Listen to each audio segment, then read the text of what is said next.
always stay ready. Hey, yeah, I'm ready. Hey, we ready.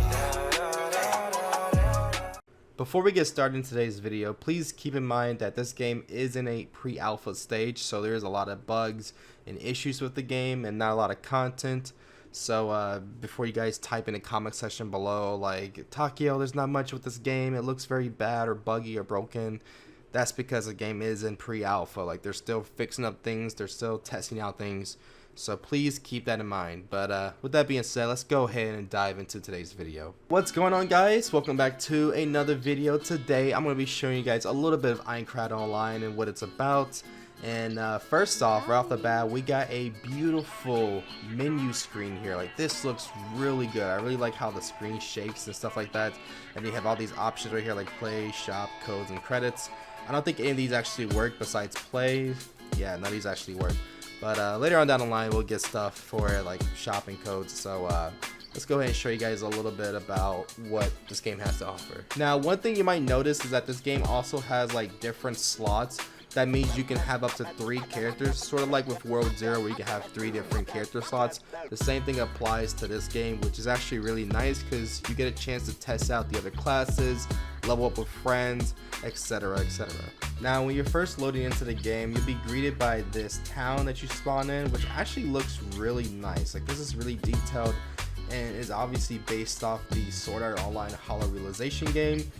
And dude, I cannot wait to see like this area filled up with actual players. Right now they're just NPCs, but I mean, if you want my opinion, they could like remove the NPCs that reduce lag and just, you know, wait until the game is like filled up with players, because then you'll have individual players all around here talking to each other, creating parties, and accepting and doing quests, which would be pretty awesome. But let's go ahead and show you guys more of what this map has to offer. So this map does have a marketplace where you can go to buy weapons, armor, potions, and anything along those lines, even like rings and relics that you can buy for your character.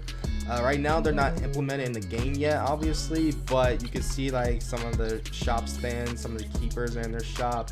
You can see like these little other stands over here with the potions. I believe they also have like a relic stand or a stand where you can buy rings. Yeah, a ring vendor right here, which rings in this game will work sort of like a buff, like how in Swordburst 2 you have shields and necklaces and stuff with attributes. The same thing would apply to this game with rings and other stuff that you could be able to equip on your character. So there's one more section to this map, which I assume this would be like a player controlled markets. Basically with these stands, players could sell their items to other people. At least I feel like that's what this area would be used for, as there's not much use for this area if there's already another marketplace area. So I feel like this would be the player side of the market, where players can go and sell their items to players, and like I said, just make friends, you know, parties and stuff like that. It also has a really cool like view. Like, obviously when you get out to this part, it doesn't look detailed or anything, but I mean, it still looks really cool. Like, you have the lake right here, you have little structures in the background, a little mountain. Like, it looks really good. And obviously when you're done exploring the starter town, you just head over to the teleporter, and from there you could teleport to different floors that you have unlocked. Now currently in the game, you only have the woodlands as your first floor. There's no bosses in the game right now or anything to get to the other floors. There's just the first floor, and there's not much to do in the first floor, so we'll get to that in a little bit. But one thing before we do teleport is that these floors actually have like a little, you know, a little tiny detail. If you click on a floor, it will actually highlight on the castle exactly where you're going.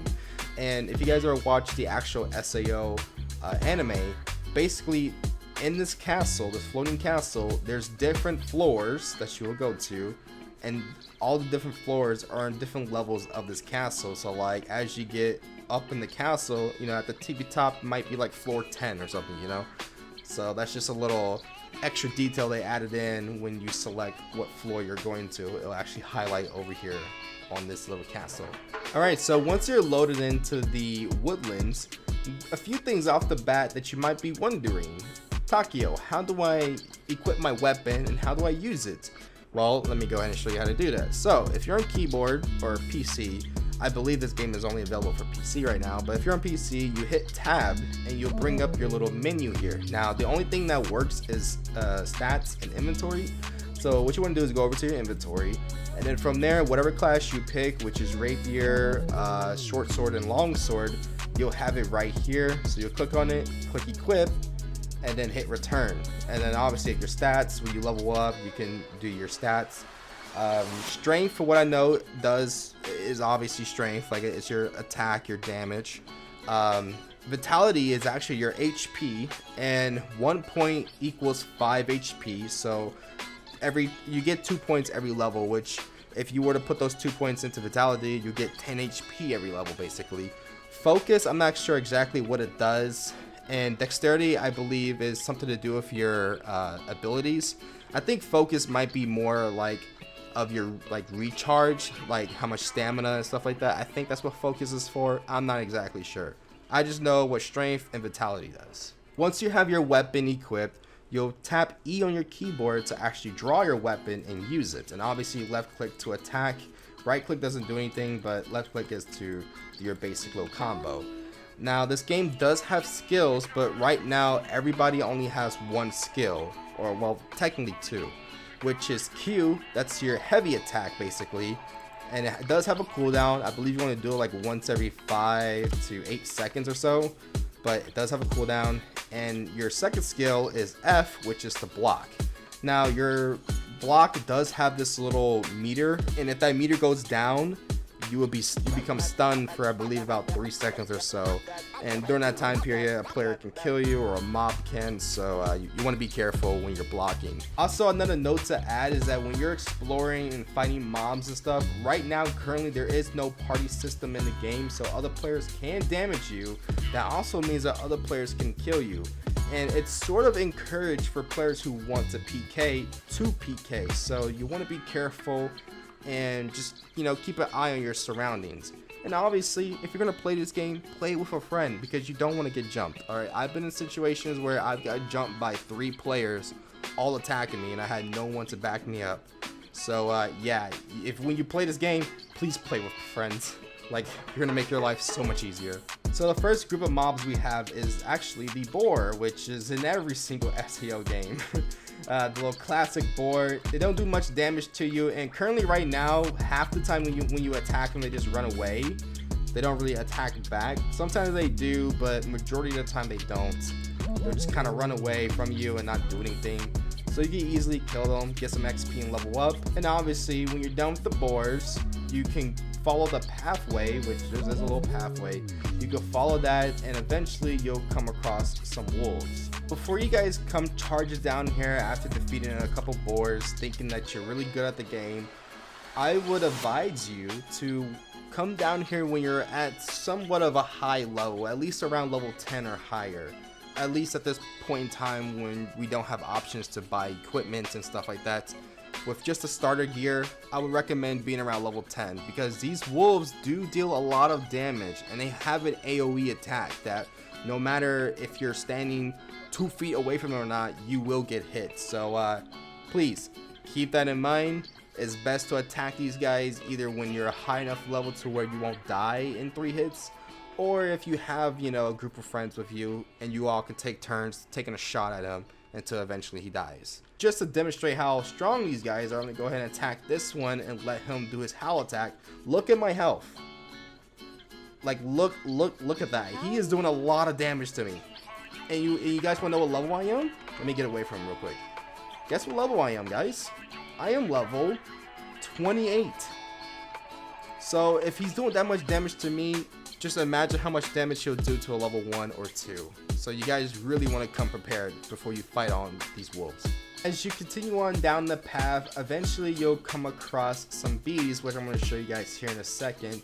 But one little thing to take note of is that on this floor to your right side there is a little castle.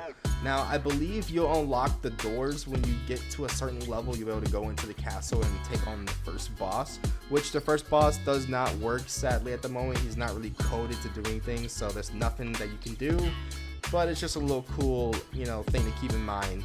when you're playing this game. You also have like these little stones, which I assume these would be like sort of respawn stones or stones you can teleport to. Now right now they don't do anything, they're not really working, but I assume later on in the future you'll be able to like spawn at these respawn points when you go up to the stone and obviously set your respawn, which comes in handy because if you die, you do not want to run all the way back down here. And the last mob to cover is the bee. Now the bee right now is actually the easiest mob to fight. These guys don't really try and attack you back. Of course they can deal damage to you, but they're very easy to dodge. Like you just really have to go in a circle and you can dodge them most of the time. And these guys don't deal nearly as much damage as wolves. They're actually a lot easier. So I would suggest you guys fight these bees solo, at least around level 10. If you're with a friend, you know, both of you can be like level 1 and come down here and fight these guys.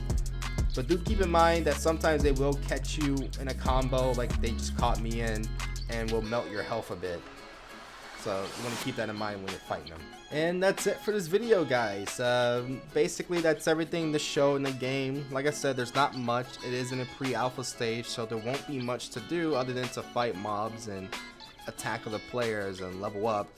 But so far this game, I have high hopes for. Like I believe once this game hits like a beta stage, or even like, you know, when it's fully completed, that this will probably be one of the biggest SAO games on Roblox. Like it looks amazing, it feels amazing, and obviously once they iron out all the bugs and issues, it would just be hands down like probably top 10 games on Roblox in period, like forever. So I don't know, the link will be in the description below to this game if you guys want to try it out. Like I said, please keep in mind pre-alpha. All right, don't come at the developers wanting to chop their head off because after like level 5 you're bored and there's nothing to do. Don't do that, alright? Like I said, pre-alpha, not much you can do. But yeah, I hope you guys enjoyed this video. If you did, please leave a like, comment, and don't forget to subscribe, as we're so close to 1,000 subscribers, and when we hit it, I got a special prize for you guys. So yeah, go hit that sub button. Come on, what are you waiting for? Don't you want some World Zero codes?